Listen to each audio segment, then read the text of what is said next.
Hello friends. Today I will teach you how to make someone admin on Google AdWords account.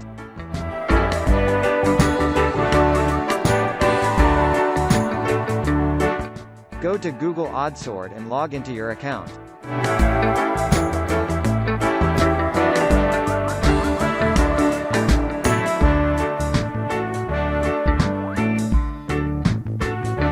Click on Tools and Settings.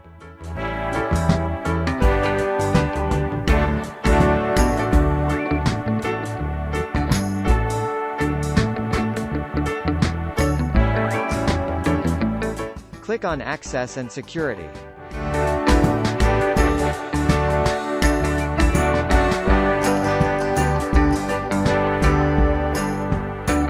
Click the Add symbol.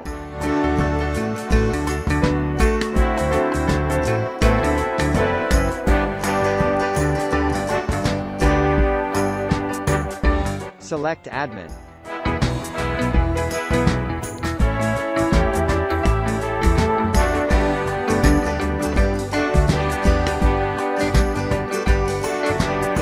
Enter the email you want to add as admin here.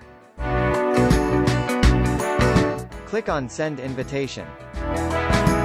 The process has been completed. Thanks for being with us in today's class. Subscribe to our YouTube channel, and click on notification button for more advanced tutorials. Thanks for watching.